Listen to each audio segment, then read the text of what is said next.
Hello दोस्तों, नमस्कार। SM किसी चैनल में मैं आप सभी लोगों का दिल से बहुत बहुत स्वागत करता हूं। अगर आपने पहली बार विजिट किया जरूर चैनल को सब्सक्राइब कर लेना, साथ में बेल आइकन को हिट करके ऑल जरूर सिलेक्ट कर लेना। उसी के साथ साथ फ्री स्टॉक मार्केट क्लासेस इस चैनल को भी चाहो तो सब्सक्राइब कर सकते हो। यहाँ पे भी बेल आइकन को हिट करके ऑल जरूर सिलेक्ट करके रख लेना। इस चैनल का लिंक ऊपर आई बटन पे या फिर नीचे डिस्क्रिप्शन बॉक्स में मिल जाएगा। उसी के साथ साथ आज के दिन के पहले दो इंपॉर्टेंट वीडियोस, दोनों वीडियो के लिंक आपको नीचे डिस्क्रिप्शन बॉक्स में मिल जाएंगे, तो आप चाहो तो इन दोनों को कवर कर सकते हो। तो चले दोस्तों, फिलहाल इस वीडियो को स्टार्ट कर लेते हैं। दोस्तों अभी हम लोग आ चुके हैं बिल्कुल हमारे नॉर्मल स्क्रीन के ऊपर। एंड दोस्तों इस वीडियो में हम लोग बात करने वाले येस बैंक से रिलेटेड, बहुत सारे रिटेल इन्वेस्टर का फेवरेट बैंक, राइट। क्योंकि आप लोगों को पता है 400-500 रुपये पे चलता था, आज 12 रुपये पे मिल रहा है, तो एक दिन वापस ये 400 पे जाएगा। इस लॉजिक के साथ बहुत सारे लोगों ने बहुत सारी क्वांटिटीज़ खरीद के रखी हुई है, राइट। सो यहाँ पे दोस्तों येस बैंक से रिलेटेड कुछ बड़ी खबरें हैं, वो मैं आप लोगों को बताना चाहूँगा।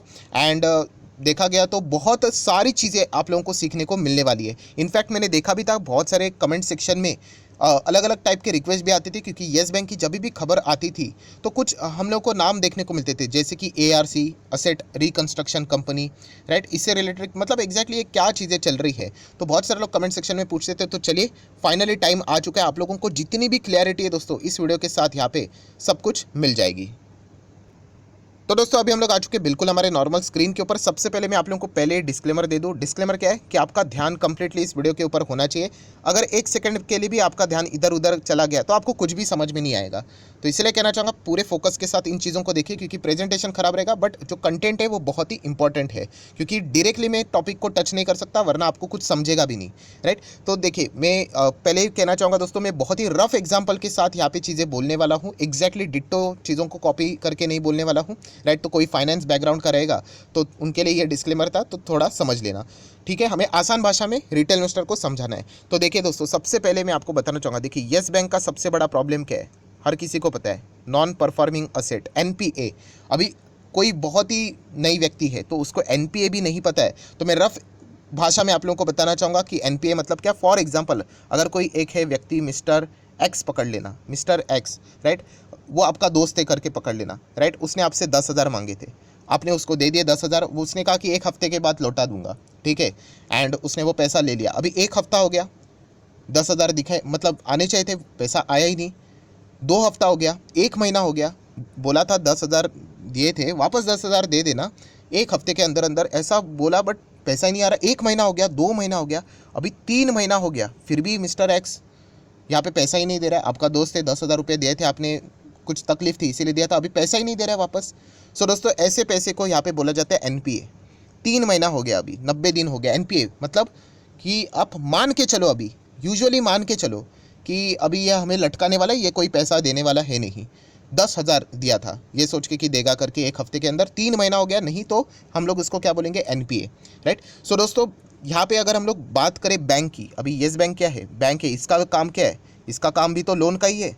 लोन का पैसा ये देते ना। अभी कुछ लोग अच्छे रहते हैं, वो टाइम पे पैसा देते हैं, बट कुछ ऐसे बदमाश लोग भी रहते हैं, कंपनियां भी रहती है, वो टाइम पे पैसा नहीं देती है, ऐसे डेडलाइन रहती है उसको नहीं मतलब मानती, मतलब डिफ़ॉल्ट कर देती है। तो फिर शेयर होल्डर को बताना पड़ेगा ना कि कितना लोन दिया था। यहाँ पे मैंने इससे पहले भी कहा था कि लोन देना बड़ी बात नहीं है। आप सीना ठोक के बोलोगे कि मैंने यहाँ पे 10,000 करोड़ का लोन दिया, ठीक है 10,000 करोड़ का लोन तो दिया, बट टाइमली वापस कितना इंस्टॉलमेंट आ रहा है, EMI, वो भी तो बता दो। तो बाद में पता चला कि 100 लोगों को लोन दिया था फॉर एग्जाम्पल, उसमें से 80 लोग बराबर टाइम पे दे रहे, 20 लोग टाइम पे पैसा ही नहीं दे रहे। तो ये बताना पड़ता है बैंक को, अपने शेयर होल्डर को, कि ऐसा ऐसा गड़बड़ भी यहाँ पे चल रहा है, कि हम लोगों ने 100 लोगों को लोन दिया था, 80 लोग दे रहे बट 20 लोग यहाँ पे नहीं दे रहे करके। सो ये मैं क्यों बता रहा हूँ दोस्तों, NPA मतलब क्या, कि वही ये ऐसे लोग हैं जो कि टाइम पे पैसा वापस नहीं कर रहे हैं, इसको बोलते हैं हम लोग NPA। एंड येस बैंक का सबसे बड़ा प्रॉब्लम यही था कि येस बैंक के आपको पता है NPA कितने, मतलब नॉर्मली बाकी बैंक्स के अगर आप NPA देखोगे ना, नॉर्मली ऐसे ही बोलना चाहूँगा, 1,000 करोड़ रहेगा, कभी 2,000 करोड़ रहेगा, किसी का 500 करोड़ रहेगा, राइट। येस बैंक के NPA पता है कितना है, 28,000 करोड़। 28,000 करोड़ का पैसा उन्होंने लोन के फॉर्म में दे दिया, अलग अलग इसको दिया था, मैं टोटल बोल रहा हूँ ये, और ये पैसा वापस ही नहीं आ रहा है, राइट। क्योंकि उन्होंने ऐसे ऐसे बिजनेस करने वाली कंपनीज को लोन दे दिया ज़्यादा बैच के लालच में, कि उनका बिजनेस ही नहीं चला तो उन्होंने हाथ ही खड़े कर दिए, बोलते कि हम लोग पैसा ही नहीं दे पाएंगे, राइट। सो यहाँ पे कौन लटक गया, येस बैंक लटक गया। तो दोस्तों यही प्रॉब्लम है कि इतना बड़ा लोन देना नहीं चाहिए, बट फिर भी उन्होंने दे दिया लालच के चक्कर में। येस बैंक का सबसे बड़ा प्रॉब्लम क्या है, येस बैंक का सबसे बड़ा प्रॉब्लम है NPA, और ये NPA कितने, 28,000 करोड़ के एनपीए है, इतना बड़ा एनपीए, राइट। तो अभी एनपीए तो आप लोगों का क्लियर हो गया, तो उसके हिसाब से प्रोविजनिंग करना पड़ता है, अभी हम लोग उतना डिटेल में नहीं जाएंगे। सो आपको ये पता चल गया एनपीए मतलब क्या, टाइम पे पैसा नहीं दे रहा है, और जितना एनपीए ज़्यादा होगा मतलब समझ लेना कि उतना खराब लोगों को ये लोन देते ही बांटते ही चले जा रहे, तो ये एनपीए बढ़ना बिल्कुल भी अच्छा नहीं होता है। सो दोस्तों अभी यहाँ पे एंट्री होती है किसकी, एआरसी की। एआरसी मतलब असेट रिकंस्ट्रक्शन कंपनी। अगेन बोलना चाहूँगा दोस्तों, एआरसी, बहुत सारे लोग पूछ रहे थे ना, ये देखिए आ गया कॉन्सेप्ट, असेट रिकंस्ट्रक्शन कंपनी। अब ये फाइनेंस का टर्म है, अगर मैं इसको आप लोगों को रफ भाषा में समझा दूँ, राइट, रफ भाषा में, तो दोस्तों आप इसको बोल सकते हो वसूली वाले। यस, वसूली करते हैं ना पैसा निकलवाने, तो इसको आप लोग ये ऐसा भी यहाँ पे बोल सकते हैं रफ भाषा में। सो असेट रिकंस्ट्रक्शन कंपनी, इनका काम ये होता है दोस्तों, जो ऐसे बदमाश लोग रहते हैं ना कि पैसा वापस नहीं देते, इनके पास जाने का, इनका फुल टाइम धंधा है ये कि ये वसूल करवाएंगे। ऑब्वियसली इनका भी कमीशन रहता है, वो भी मैं आप लोगों को बताऊंगा। सो इनको क्या बोलते हैं, असेट रिकंस्ट्रक्शन कंपनी, वसूली वाले लोग यहाँ पे रहते हैं दोस्तों। एंड मैं आपको ये भी बताना चाहूँगा, ये कोई ऐसे मतलब अनऑथराइज नहीं है, आरबीआई, ये दोस्तों आरबीआई के अंडर इनके पास लाइसेंस भी होता है, राइट। सो अभी दोस्तों यहाँ पे जैसे मैंने आपको बताया कि येस बैंक का सबसे बड़ा प्रॉब्लम क्या है, तो अभी आप लोगों को तो रट्टा हो गया होगा, सर हमें पता चल गया कि येस बैंक पे 28,000 करोड़ के एनपीए, ऐसे लोग हैं कि 28,000 करोड़ इधर उधर बांट के रखे हुए, वो पैसा ही नहीं दे रहे, या फिर छोटा मोटा पैसा आता है, बड़ा पैसा नहीं आता है। सो यहाँ पे दोस्तों येस बैंक को अगर सर्वाइव करना है, येस बैंक को, तो इनको फंड रेजिंग की ज़रूरत है। फंड रेजिंग मतलब पैसा उठाना पड़ता है, एंड बहुत सारे ऐसे इन्वेस्टर भी है जो येस बैंक को पैसा देने के लिए भी तैयार है, बट उन्होंने येस बैंक को एक कंडीशन दी है। कंडीशन क्या है कि आपको ये जो एनपीएस है ना, 28,000 करोड़ पूरे नहीं, बट मैं रफली एग्जांपल बोलना चाहूँगा कि ये एनपीएस आप इसको बेच दो। अभी बेच दो मतलब क्या, वो अल्टीमेटली यहाँ पे बोल रहे हैं असेट रिकंस्ट्रक्शन कंपनी, एआरसी, मतलब ये वसूली वाले हैं, इनको आप दे दो, ये 28,000 करोड़ का कॉन्ट्रैक्ट दे दो इनको। इनका ये फुल टाइम धंधा रहता है, ये बराबर पैसे निकलवा लेंगे। जैसे कि हम लोगों ने शुरुआत में एग्जाम्पल लिया था ना, किसका लिया था, मिस्टर एक्स का लिया था, आप ही का तो दोस्त था, 10,000 रुपये आप लोगों ने दिए थे उसको, राइट। अभी कितना साल हो गया पता है, 5 साल हो गया, अभी भी मिस्टर एक्स मिलता तो है, बट वो बोलता है अरे यार काम नहीं हो रहा है, बिजनेस नहीं हो रहा है, 10,000 अभी मैं नहीं दे पाऊंगा करके, राइट। नौटंकी कर रहा है, नहीं दे रहा है पैसा, हमारा ही पैसा हमें वापस नहीं दे रहा है। हम उसको बोले कि जितना हो सके उतना तो दे, बोलते पैसे ही नहीं है। सो 5 साल हो गए, तो यहाँ पे अभी हम लोग क्या करेंगे, एआरसी के पास जाएंगे, असेट रिकंस्ट्रक्शन कंपनी मतलब वसूली वाले, और उनको जाके बोलेंगे देखिए ये मिस्टर एक्स करके है, हमारा 10,000 रुपया इसने यहाँ पे लिया था, राइट, देखिए आप कुछ हो सकता है कि नहीं। तो उन्होंने बोला कि ठीक है हम लोग कर लेंगे यहाँ पे। अभी 5 साल हो गया ना, तो ये एआरसी क्या करती है पता है दोस्तों, ये आपका ये जो एनपीए है ना, 10,000 रुपया एनपीए होता है ना, वो खरीद लेती है और वो आपको इमीडिएटली पैसा देगी। मैं अगेन कहना चाहूँगा, इसमें भी अलग अलग टाइप रहते हैं, कैश रहता है, कोर्स रहता है, रिकोर्स रहता है, इसमें डिटेल में नहीं जाना है, बट 10,000 रुपया अटका था ना, तो एआरसी बोलती है एक काम करो, ये कागजात बिगजात सब कुछ वो साइन करवाते प्रॉपरली, और वो बोलते कि चलो ये लो आप 2,000 रुपया ले लो। एआरसी हमें 2,000 रुपया देगी और बोलेगी कि अभी मिस्टर एक्स का ये जो 10,000 वाला जो चीज़ है वो हम उससे वसूल करवाएंगे।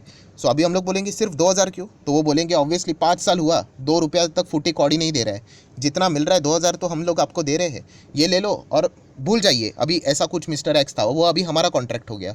सो दोस्तों एआरसी क्या करता है, आप लोगों को समझ में आ गया कि यहाँ पे वो एनपीए खरीदता है दूसरे से। अभी यहाँ पे कैसे था, 10,000 रुपया अटका था, यहाँ पे उन्होंने क्या कर दिया, हमें 2,000 रुपया दे दिया। अभी ये एआरसी क्या करेंगे पता है, ये मिस्टर एक्स के पास जाएंगे और इससे 10,000 रुपये पूरी तरीके से वसूलने की कोशिश करेंगे। अगर इन्होंने पूरे 10,000 वसूल कर लिए तो एआरसी का फ़ायदा कितना हो गया, 8,000 का फ़ायदा हो गया, राइट। 2,000 तो उन्होंने हमें दे दिए। तो ये एआरसी का फुल टाइम धंधा रहता है, और मैं आपको बताना चाहूँगा ये साम दाम दंड भेद सब इस्तेमाल करते हैं, क्योंकि उनका धंधा ही वही है वसूली करने का, और उनको सब आता है कैसे वसूल करने का है, मैक्स टू मैक्स वो वसूल करने की कोशिश करेंगे। सो दोस्तों ये एग्जांपल मैं क्यों दे रहा हूँ, क्योंकि येस बैंक की अगर हम लोग बात करें, येस बैंक में 28,000 करोड़ के एनपीएस है, और यही बताया जा रहा है कि ये 28,000 करोड़ के एनपीएस आप एक काम करो एआरसी में ट्रांसफ़र कर दो या फिर उनको बेच दो। अभी कितना मिलेगा वो तो पता नहीं, वो तो देखना पड़ेगा, और जैसे मैंने कहा अलग अलग टाइप रहते हैं। सो अगर आप ये कर दोगे तो उसके बाद हमें पता चलेगा कि येस बैंक की एग्जैक्टली स्थिति यहाँ पे क्या रहेगी, राइट। आप फ्रेश टाइप से मतलब शुरुआत यहाँ पे कर सकते हो, वरना प्रॉब्लम क्या होता है दोस्तों कि बैंक का प्रॉब्लम क्या है, यहाँ पे बैंक का बिजनेस थोड़ी ना वसूली करना है, उनका काम है लोन देना एंड वापस रिटर्न लेना और इंटरेस्ट कमाना, नेट इंटरेस्ट इनकम, राइट। ये वसूली का धंधा एक्चुअली में किसका है, ये एआरसी वालों का धंधा है इसका। सो वो बैंक को यही बोलते हैं कि आप हमें बेच दो ये आपके एनपीएस और बड़े एनपीएस, ऐसा छोटा मोटा चिंदी एनपीए नहीं लेते, वो बड़े एनपीए 200-300 करोड़ का एनपीए रहेगा, दे दो हमें, हम वसूल कर लेंगे, और जितना छोटा अमाउंट रहता है वो आपको दे देंगे। सो दोस्तों ये सारी बातें फिलहाल हम लोग को येस बैंक में देखने को यहाँ पे मिल रही है। सो आशा करता हूँ आप लोगों को एनपीए कैसे रहता है, एआरसी मतलब समझ गए आप लोग, वसूली वाले हैं, तो यही बताया जा रहा है कि येस बैंक आपके एनपीएज ना इनको यहाँ पे दे दो करके, अभी पूरा तो नहीं दे सकते ऑब्वियसली, उसमें भी रेशो रहता है करके। सो ये चीज़ें यहाँ पे चल रही है। तो ये सब कुछ मैंने आप लोगों को बताया कि दोस्तों, क्योंकि येस बैंक का आगे बढ़ना सब कुछ इसी के ऊपर डिपेंड है, राइट। जैसे कि कल मैंने वीडियो बनाया था वोडाफोन आइडिया का, कि जब तक सरकार वोडाफोन आइडिया में स्टेक नहीं खरीदती है तब तक फंड रेजिंग की बात सोचनी भी नहीं चाहिए, राइट। वैसे ही है, येस बैंक के लिए भी बोल दिया है कि फंड रेजिंग अगर आपको चाहिए ना, आप फंड रेज करना चाहते हो, पहले ही आपका एनपीए वो वसीले वालों को देके आ जाओ, कितना मिलता है वो, उसके हिसाब से बाद में हम लोग फंड रेजिंग करने के लिए यहाँ पे आ जाते हैं। तो येस बैंक आगे तभी बढ़ सकता है जब वो अपने एनपीएस क्या करेंगे, ये वसूली वाले मतलब एआरसी वालों को यहाँ पे देंगे तब तक। अभी प्रॉब्लम क्या हुआ, न्यूज़ क्या है, तो दोस्तों येस बैंक ने इससे पहले भी ट्राई किया था, एंड जो नेक्स्ट डेडलाइन थी उन्होंने बोला था कि जून तक, ये वाला जून अभी चल रहा है, तब तक हम लोग जो हमारे एनपीएस है वो किसको देंगे, ट्रांसफ़र करेंगे, एआरसी वालों को ट्रांसफ़र करेंगे, वसूली वालों को देंगे। बट अभी तक दोस्तों ऐसा कुछ भी नहीं हुआ है, क्योंकि यहाँ पे वो अटके हुए हैं, क्योंकि देखा गया तो आरबीआई का भी अप्रूवल यहाँ पे लेना पड़ता है, एंड आरबीआई भी देखना पड़ता, मतलब आरबीआई भी फोकस रखेगी। अभी 28,000 करोड़ के एनपीएस है, ऐसा नहीं कि पूरा का पूरा दे दे करके, राइट, इसमें भी कुछ प्रॉब्लम हो सकता है। तो आरबीआई फिलहाल उसी के ऊपर फिलहाल तो फोकस रखी हुई है, एंड इसके चलते यहाँ पे बताया जा रहा है कि जून तक यहाँ पे इनका प्लान था कि ये एआरसी को ट्रांसफ़र करेंगे। बट जिस तरीके से काम हो रहा है, लग रहा है कि यहाँ पे ये जून तक भी होगा नहीं, मतलब और भी डिले होते हुए देखने को यहाँ पे मिल सकता है। सो ये सबसे बड़ी प्रॉब्लम देखने को यहाँ पे मिल रही है। एंड मैं आपको ये भी बताना चाहूँगा, कार्लेल की अगर हम लोग यहाँ पे बात करें तो वो फिलहाल यहाँ पे सामने आके क्या कर सकते हैं, ये एआरसी वाली कंपनी है कार्लेल। आप आगे जाके अगर कभी खबर आ जाती है सामने तो आप ज़रूर ये नाम सुन सकते हो कि येस बैंक के जो एनपीएस है वो कार्लेल एआरसी ने यहाँ पे खरीद लिया करके, राइट। तो ये हम लोग को आगे भविष्य में देखने को मिल सकता है, बट फिलहाल ये वर्किंग प्रोग्रेस है, जून तक खत्म होगा करके बोला था, बट अभी तक तो खत्म यहाँ पे नहीं हुआ है। सो इसके वजह से येस बैंक फिलहाल तो अटका हुआ हम लोग को देखने को यहाँ पे मिल रहा है। प्लस दोस्तों बहुत सारे लोग ये सोचेंगे भी कि सर ये एनपीए ऐसा ट्रांसफ़र करेंगे, मतलब क्या वाकई में ये अच्छी बात है। तो दोस्तों इसमें भी डिबेटेबल पॉइंट चल रहे हैं। बहुत सारे आरबीआई गवर्नर ने इस चीज़ को विरोध भी किया था कि इसके चलते क्या हो जाएगा कि जो बैंक है वो मतलब एकदम बिंदास हो जाएगी, राइट। वो बोलेंगे कि मतलब बिंदास किसी को भी लोन दे देगी करके, राइट। अभी फिलहाल कैसे कर रहे हैं, संभाल कर काम कर रहे हैं, क्योंकि अल्टीमेटली वसूल करने का भी काम इन्हीं के पास है। तो अगर ये एआरसी को ही ट्रांसफ़र करना स्टार्ट कर देगी तो अल्टीमेटली बैंक तो बिंदास हो जाएगी। तो ये भी एक ड्रॉबैक वाला पॉइंट है। तो इसके चलते बहुत ज़्यादा पॉलिटिक्स भी हुआ था, बहुत ज़्यादा विरोध भी हुआ था, बट ठीक है, अभी देखना पड़ेगा। फिलहाल तो हम कह सकते हैं फाइनेंस मिनिस्ट्री ने इस चीज़ को यहाँ पे मंजूरी यहाँ पे दे दी थी। आप मुझे ज़रूर कमेंट सेक्शन में बता देना दोस्तों कि एआरसी का दूसरा नाम भी क्या है, राइट।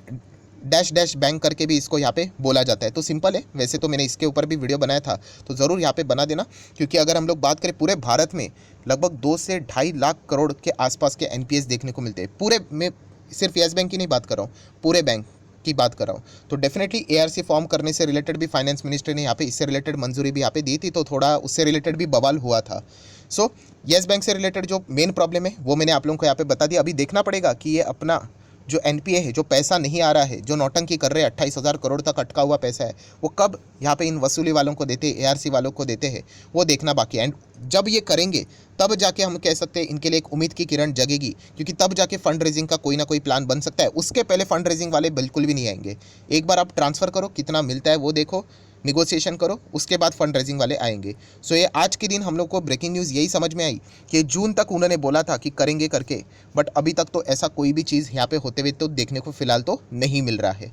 सो आशा करता हूँ आप लोगों को पूरा जो सिस्टम था वो मैंने जितना हो सके, अभी 10-15 मिनट में और कितना सिखा सकता हूँ, हो सके उतना मैंने आप लोगों को सिखाया। अगर आप लोगों को वीडियो भी समझ में आया होगा तो आप ज़रूर चाहो तो कमेंट सेक्शन में येस करके बोल सकते हो, तो मुझे भी एक थोड़ा बहुत अंदाज़ा यहाँ पे आ जाता है। सो आशा करता हूँ वीडियो पसंद आएगा, तो लाइक एंड शेयर भी चाहो तो कर सकते हो। So that's it, thank you very much दोस्तों, we will be meeting our next video. तब तक के लिए बाय बाय।